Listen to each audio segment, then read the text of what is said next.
तो भाई फिर से आ गया बॉडी बिल्डिंग के इंटरेस्टिंग अपडेट्स लेके। तो वीडियो को शुरू करने से पहले जल्दी से वीडियो को एक लाइक कर दीजिए और अगर आप अपने भाई के चैनल पर नए हैं तो जल्दी से चैनल को सब्सक्राइब कर दीजिए ऐसे रेगुलर फिटनेस और बॉडी बिल्डिंग अपडेट्स के लिए। भाइयों जैसे कि कल मास्टर्स ओलंपिया में मेंस फिजिक और क्लासिक फिजिक के रिजल्ट से हम लोगों ने वीडियो को शुरू किया था, आज मेंस ओपन बॉडी बिल्डिंग के रिजल्ट से हम लोग इस वीडियो को शुरू करने वाले हैं। तो भाइयों पहले प्लेसिंग्स के ऊपर बात कर लेते हैं। तो 5th पोजीशन पे आया है केन जैक्सन, 4th पे आया है फ्रिट्ज मॉल्स, 3rd पे आया है फिल क्लहर, 2nd पे आया है मैक्स चार्ल्स और फाइनली इस शो के विनर बने हमारे प्रीवियस यानी 2019 के 212 डिवीजन के मिस्टर ओलंपिया कमाल एल कार्नी। अब भाइयों कहीं ना कहीं इनका भी नाम डेक्स्टर जैक्सन के साथ जुड़ गया क्योंकि मिस्टर ओलंपिया का टाइटल जीतने के साथ साथ इन्होंने मास्टर्स ओलंपिया का भी टाइटल जीत लिया। अब भाइयों बात करें अगर फिजिक अपडेट्स के ऊपर तो बहुतों का मानना है कि मैक्स इस कंपटीशन में कमाल को बहुत सारे पोजेज में बीट कर रहे थे, फ्रंट और बैक दोनों से। बट इस चीज़ को मैं पूरे तरीके से डिनाई करने वाला हूँ क्योंकि पहली बात तो कमाल जिस कंडीशनिंग जिस शेप के साथ स्टेज पे आए थे वो पूरे लाइनअप में किसी के पास नहीं था। साथ ही साथ उनकी फिजिक की सिमेट्री भी एकदम परफेक्ट आ रही थी। हाँ, बहुत लोग ये सोच रहे हैं कि कमाल पूरे लाइनअप के मुकाबले एक शॉर्टर या फिर स्मॉलर गाय लग रहे थे, बट बॉडी बिल्डिंग सिर्फ साइज के बेस पे नहीं जीता जाता। इवन उनके हर एक पोज में कमाल की जो सिमेट्री आ रही थी और जो बैलेंस आ रही थी उनके पूरे फिजिक में वो सही में लाजवाब थी। अब माना कि कमाल की फिजिक उतनी बड़ी या मैसिव नहीं थी, बट उनकी फिजिक में जिस हिसाब की डेंसिटी जिस हिसाब की थिकनेस आ रही थी वो शायद पूरे लाइनअप में किसी के फिजिक में नहीं आ रही होगी, और जो कि आप कह लो मेंस ओपन डिवीजन में बहुत ही कंपलसरी पॉइंट्स में से एक है। वहीं मैक्स के लेग्स भी कमाल के मुकाबले काफ़ी वीक आ रहे थे। साथ ही साथ मैक्स के लेग्स में डिटेलिंग भी कमाल के बराबर तो नहीं आ रही थी। वहीं भाइयों फिल क्लहर को लेकर एक क्वेश्चन उठ रहा था कि स्टेज पे अपने गट को क्यों नहीं ठीक से कंट्रोल कर पा रहे थे, खासकर अपने लोअर एब्डोमिनल को।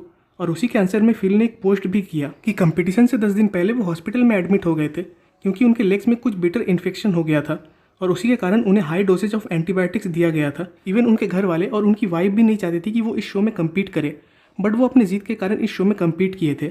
और इवन जो लास्ट डोज था एंटीबायोटिक्स का वो शो से बस 4 दिन पहले का ही था और उनके मुताबिक एंटीबायोटिक्स हमेशा आपके गट की कंडीशनिंग को मिस्टअप कर देती है और इसी कारण स्टेज पे इनके साथ ये इंसिडेंट हुआ।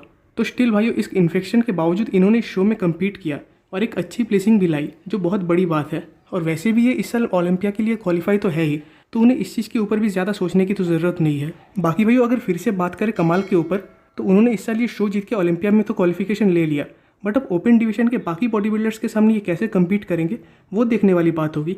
खासकर उस डिवीजन में उनके कुछ पुराने कंपीटिटर्स भी रहने वाले हैं जिनका नाम आप सभी जानते हो, तो उनको कमाल कैसे टक्कर देंगे वो देखने वाली बात होगी।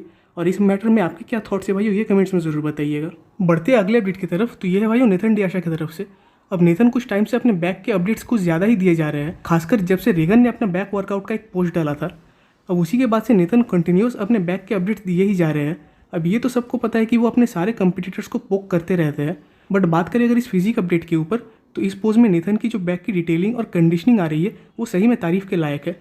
बट अब पता नहीं कि लाइटिंग रीज़न है या फिर और कुछ, बट मुझे उनके हैमस्ट्रिंग्स में वो डिटेलिंग और शार्पनेस वो कंडीशनिंग मिसिंग दिख रही है।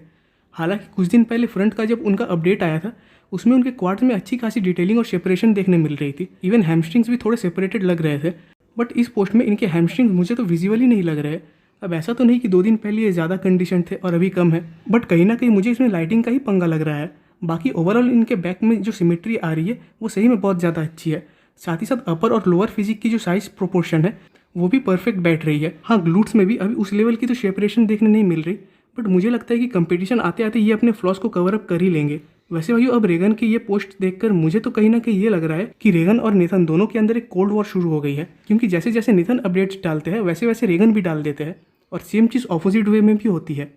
अब रेगन ने भी अपनी तरफ से एक नहीं बल्कि 2 अपडेट डाल दिए जिसमें कि वो फ्रंट और बैक दोनों अपर फिजिक की कंडीशनिंग को शो कर रहे हैं। अब अगर शुरू करें इनके फ्रंट वाले फिजिक से तो इनकी फ्रंट की फिजिक कंडीशन के साथ साथ डिटेल्ड भी है और इवन फुलरनेस भी कमाल की आ रही है इनके फिजिक में। साथ ही साथ इनके चेस्ट, शोल्डर्स और आर्म्स में जो राउंडनेस आ रही है वो भी कमाल की है। इवन उनका वेस्ट भी दिखने में बहुत अच्छा लग रहा है और गट भी एकदम रिप्ड और कंट्रोल्ड है।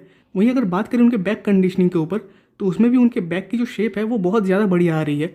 साथ ही साथ बैक में मसल डेंसिटी और थिकनेस भी अच्छी है। इवन देखकर तो ऐसा लग रहा है कि कंडीशनिंग भी बैक की ज़बरदस्त आ रही है। तो मेरे ख्याल से तो भाइयों इस बार ये नेथन को एक बहुत बराबर की टक्कर देने वाला है। बाकी इस मैटर में आपके क्या थॉट्स है भाइयों, ये कमेंट्स में ज़रूर बताइएगा। बढ़ते हैं अगले अपडेट की तरफ, तो ये है हमारे इस साल के टेम्पा प्रो के विनर हंटर लबराडा की तरफ से। अब इस पोस्ट को देखने के बाद आखिरकार मुझे ये लग रहा है कि हंटर ओलंपिया के लिए सीरियस हो ही गए हैं और अब उनका पूरा कॉन्सेंट्रेट इस साल के ओलंपिया प्रेप के ऊपर है। और शायद इसी रिगार्डिंग उन्होंने अपना 11 वीक्स आउट का फिजिक अपडेट भी दे दिया है ओलंपिया से, जिसमें कि उनकी फिजिक मुझे टेक्सास प्रो के मुकाबले ज़्यादा फुलर और राउंड लग रही है। इवन इस फिजिक अपडेट में उनकी अपर बॉडी की कंडीशनिंग और डिटेलिंग भी अच्छी आ रही है। इवन एब्स भी बहुत ज़्यादा क्लियर आ रहे हैं वैसे इस टाइम तो इनकी फिजिक में फ्लॉस या वीकनेस को लेकर बात करने में कोई समझदारी नहीं है, क्योंकि अभी भी 3 महीने के आसपास टाइम पड़ा हुआ है ओलंपिया में। और इवन हंटर के जो फ्लॉज है वो भी उतने बड़े तो नहीं है, या फिर आप इसे माइनर फ्लॉज भी कह सकते हो, जो कि अगर हंटर चाहे तो ओलंपिया तक तो कवर अप कर ही लेंगे। बट स्टिल उनको इस बार ओलंपिया में ये ध्यान देना होगा कि मिड सेक्शन उनका कंट्रोल में रहे और कहीं से कहीं तक डिटेलिंग में कोई कमी ना आए मिड सेक्शन में, क्योंकि उसी चीज़ ने इस साल हंटर के टेक्सास प्रो में प्लेसिंग को गिराने में एक बहुत बड़ा रोल प्ले किया था। तो हाँ, हंटर को अपने कंडीशनिंग पे भी काम करना होगा, खासकर अपने मिड सेक्शन पे। बाकी इन 3 महीनों में हंटर खुद को कैसे कैसे इंप्रूव करते हैं वो देखने वाली बात होगी। बढ़ते अगले अपडेट की तरफ, तो यह है भाई जेम्स हॉलिंगसेट की तरफ से। अब वैसे तो इस साल ये कम्पीट करने नहीं वाले, बट स्टिल अपने तरफ से ये कंटिन्यूस फिजिक अपडेट डाले ही जा रहे हैं, जिससे कि फैंस इनको ना भूल जाए। अब कुछ टाइम पहले इन्होंने अपने फ्रंट लैट स्प्रेड का एक अपडेट डाला था, और अब इन्होंने अपने बैक पोस्ट का एक अपडेट डाल दिया, जिसमें अभी इनके कंडीशनिंग के ऊपर बात करने का तो कोई मतलब नहीं बनता। हाँ, बट स्टिल इनका जो शेप है वो बहुत अच्छा आ रहा है। इवन साइज भी इन्होंने अच्छा खासा मेंटेन करके रखा है। अब करंट में ये अपने नए कोच मिलोस के अंडर ट्रेनिंग कर रहे हैं 2024 आर्नोल्ड क्लासिक के लिए। तो देखने वाली बात होगी कि मिलोस के हेल्प से ये अपने फिजिक को कितना ज़्यादा ग्रो कर पाते हैं। वहीं भाइयों अगली अपडेट है शोमिंग यान की तरफ से। अब लास्ट टाइम में इन्होंने ये अनाउंस कर दिया कि ये भी इटाली शो में कम्पीट करने वाले हैं। वैसे ये बस लास्ट ईयर ही प्रो बने हैं रोमानिया शो को जीतकर, बट इनके पास जैसा साइज और शेप है वो बहुत ज़्यादा फ्रीकी है। अब अभी इनका बॉडी वेट चल रहा है शायद 245 पाउंड्स के आसपास, और मेरे ख्याल से ये भी ओपन डिवीजन में ही कम्पीट करने वाले हैं। और ये जिस हिसाब के थिकनेस और राउंडनेस के साथ स्टेज पे आते हैं वो सही में बहुत ज़्यादा फ्रीकी लगता है। हाँ, बट इनको अपने कंडीशनिंग पे काम करना चाहिए, क्योंकि वो उनके प्लेसिंग को गिरा सकती है। बाकी भाइयों इटाली शो में ये रेगन, नेथन और बाकी सब के सामने कैसे दिखने वाले हैं वो देखने वाली बात होगी। अगली अपडेट है भाइयों classic physique athlete brand Chen Kang की तरफ से।